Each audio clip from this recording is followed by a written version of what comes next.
John makes an incredible claim about why he's writing this book. He says he writes this book so that you may not sin.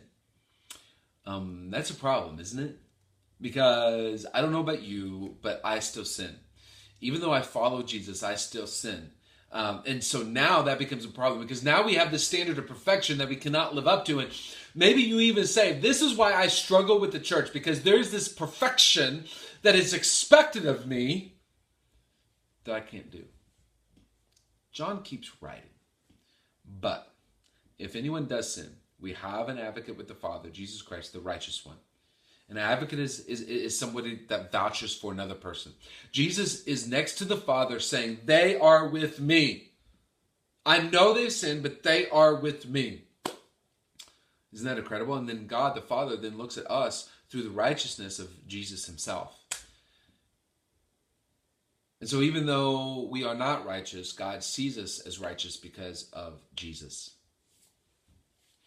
That's pretty incredible, isn't it? I mean, the fact that we can continue to sin and still have Jesus vouch for us. So now there's a loophole we have to deal with, right? In our minds, we go, oh, look, man, this is great. If Jesus will always vouch for me, then I can do whatever I want, live in the pleasure of this world and the pleasure of sin, and then go back to him and go, hey, vouch for me. John knows that this is the loophole we will try to exploit. And if we are trying to exploit this loophole, then we do not understand the relationship that Jesus wants with us. So John goes on to give the 3 words that Jesus gave as our only job description. The last night of Jesus, before he was crucified, he was with his disciples, and he was giving them one last teaching, right? And so one of the most amazing teachings of Jesus that he had was the vine and the branches and that whole metaphor. And the point of that was to say these 3 words: abide in me. That's our one job description, abide in me. And if we are saying, I want to allow Jesus to vouch for me, but I am going to go live however I want to, it's not understanding that relationship, that abide in me relationship. Because look, if we're abiding in Jesus, which way is he going to lead us? Towards commands or away from commands? Towards commands or away from commands? I mean, it's a no-brainer, right? He's going to lead us toward his command, right? Absolutely. But it goes even beyond that. He leads us towards seeing the joy of his commands. John, in chapter 1 of this book, he says, I'm writing this also so that your joy might be complete. Look, our joy is only complete when our joy is in the commands of God. I mean, how does that happen? Because our joy has been in sin, right? So how does our joy go from being in sin to inside the commands of God? Because that is a chasm that we cannot leap.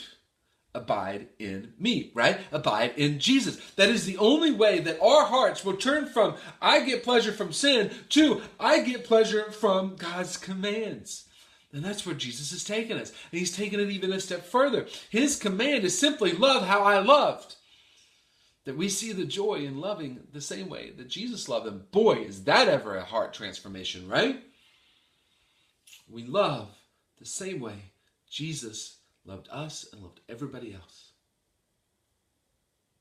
And if we have this type of relationship with Jesus, we'll still blow it, right? We'll still blow it. We'll still have sin. But he goes to the Father and he goes, look. I know. They're with me. They're with me. They're with me. I've got them. I'm leading them. I'm leading them towards commands. I'm leading them towards joy. I'm leading them towards love. They're with me. God is jealous. He's jealous over our heart. He's jealous over a relationship. And he's jealous in part because he's done everything possible to give us the relationship that we were intended to have.